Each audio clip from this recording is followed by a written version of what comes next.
नमस्कार दोस्तों, स्वागत है आपका ऑनलाइन स्टडी एट क्यूएस में। दोस्तों, तो आज सबको पता है कल जो है आयोग प्रमुख के साथ सीएम योगी आदित्यनाथ जी ने एक बैठक ली थी। तो उस बैठक के बाद क्या डिसीजन निकल के आया है, तो उसके साथ उस मैटर पर आज हम चर्चा करेंगे।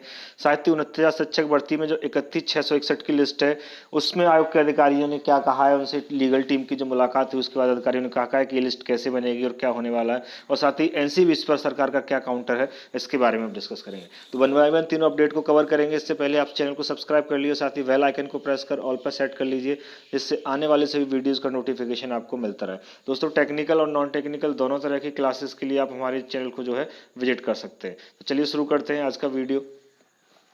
कल आयोग, जितने भी भर्ती आयोग हैं उत्तर प्रदेश में, उनके प्रमुखों के साथ जो सीएम योगी की मीटिंग हुई थी, उसके बाद सीएम ने क्या आदेश दिया है, चलिए पहले हम इसकी एक न्यूज़ देख लेते हैं, उसके बाद इस पर हम चर्चा करते हैं। तो कल हुई बैठक में दोस्तों सीएम जी ने कहा है कि तेजी से भरें खाली पद, न रहे अनियमितता लापरवाही गुंजाइश नहीं।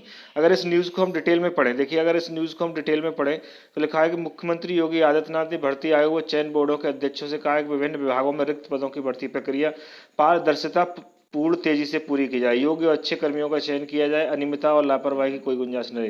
पूरी तैयारी के साथ पारदर्शी ढंग से चयन परीक्षाओं को आयोजित किया जाए, परीक्षाओं में कोविड-19 प्रोटोकॉल सोशल डिस्टेंसिंग का पालन का ये कहा जाए। ठीक है, मुख्यमंत्री जी ने कहा है कि 6 महीने में सरकारी विभागों में सभी रिक्त पदों को भरने का ऐलान के बाद सोमवार को अपने सरकारी आवास में भर्ती बोर्डों के साथ समीक्षा बैठक की है। उन्होंने राज्य में लोक सेवा आयोग, अधीनस्थ सेवा चयन आयोग, उच्चतर शिक्षा सेवा आयोग, माध्यमिक सेवा चयन आयोग, पावर कॉर्पोरेशन लिमिटेड, पुलिस भर्ती प्रोन्नति अध्यक्षों की भर्तियों के साथ ये जानकारी ली।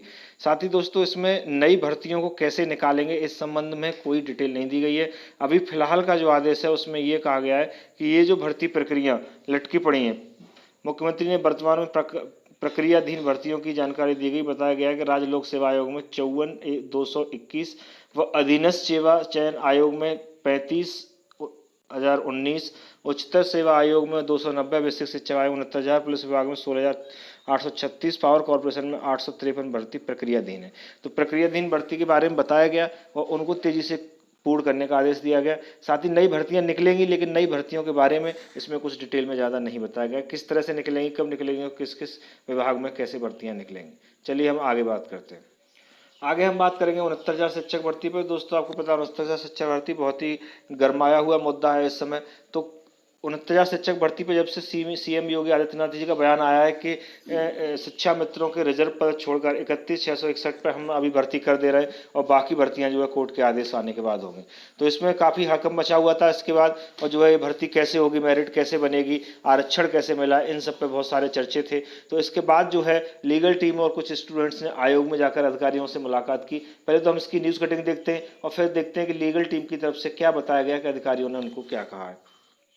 अगर न्यूज़ की बात करें दोस्तों, तो शिक्षक भर्ती घोषणा के तीसरे दिन भी नहीं आया शासनादेश। अभी कोई लीगल शासनादेश नहीं आया है, लेकिन जो विद्यार्थियों ने मुलाकात की है उसमें अधिकारियों ने क्या जवाब दिया है वो हम आपको जरूर बताएंगे, लेकिन अभी कोई लीगल रिटन में कोई शासनादेश नहीं आया है। योगी आदित्यनाथ जी ने कहा था कि जो है 1 हफ्ते में भर्ती पूरी करनी है, लेकिन ऐसे में भर्ती किस तरह से होनी है उसका कोई भी शासनादेश अभी तक रिटन में कोई शासनादेश नहीं आया।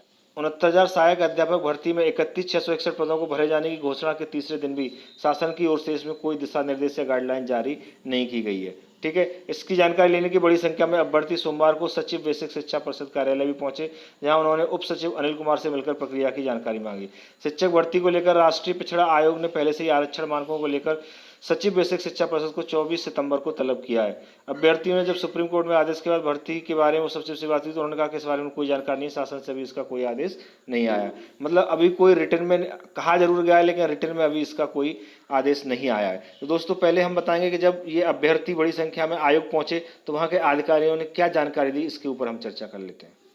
तो सबसे पहले जो है अभ्यर्थी की वार्ता तो सबसे पहले अभ्यर्थियों की जो वार्ता हुई प्रदीप सर से हुई, जिन्होंने उन्होंने बताया कि 31,661 की जो नई लिस्ट आएगी, वो जो पुरानी लिस्ट बनी थी 67,867 लोगों की जो सिलेक्टेड लिस्ट थी, उसी में जो आरक्षण नियम फॉलो किए गए थे वही आरक्षण नियम फॉलो करके बनाई जाएगी। और जो स्टूडेंट्स बचेंगे 31,661 के बाद जो भी स्टूडेंट्स बचेंगे उनको जो है दूसरी लिस्ट में नाम दिया जाएगा।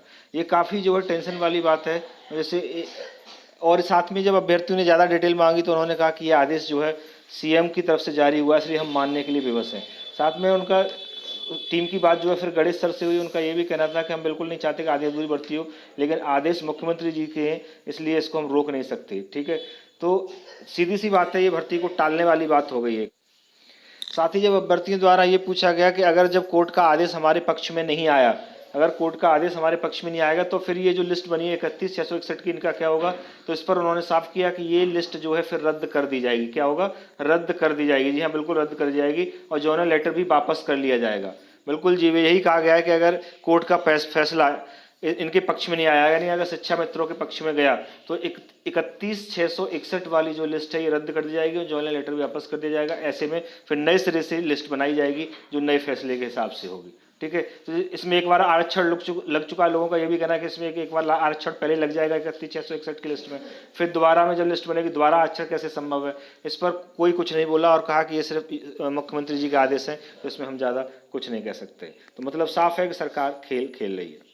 तो ये तो सारी वो जानकारी थी जो आयोग के अधिकारियों ने स्टूडेंट्स पे दी। इसमें कोई खास जो है जानकारी स्टूडेंट्स को, अभ्यर्थियों को नहीं मिल सकी है। उन्हें सिर्फ टाल मटोल किया गया। भर्ती कैसे होगी अभी भी इस पर कोई जानकारी उपलब्ध नहीं है। ठीक है, और साथ ही एनसीवीसी पर सरकार का क्या काउंटर है, इसके बारे में हम बात करेंगे कि एनसीवीसी राष्ट्रीय पिछड़ा वर्ग आयोग ने जो है इस 69,000 शिक्षक भर्ती पर रोक लगा रखी है, हम सभी जानते हैं। और 24 सितंबर को जो है आयोग को तलब किया है सारे डॉक्यूमेंट्स के साथ। तो इस पर सरकार ने कहा है कि उनके सभी अधिकारी पूरे डेटा के साथ उपलब्ध रहेंगे। हालांकि पहले भी ऐसा कहा जाता रहा है, लेकिन ऐसा हुआ नहीं है। सरकार द्वारा कहा गया कि एनसीबीसी द्वारा जो 24 सितंबर को सुनवाई होने वाली है, राष्ट्रीय पिछड़ा वर्ग आयोग द्वारा जो 24 सितंबर को सुनवाई होने वाली है, उसमें आयोग के सभी अधिकारी सभी दस्तावेजों के साथ उपस्थित रहेंगे, जिससे कि मामला उसी दिन क्लियर हो जाए। अब ये कितना सही है कितना गलत है, ये तो आगे आने वाले 24 तारीख को ही पता चलेगा दोस्तों।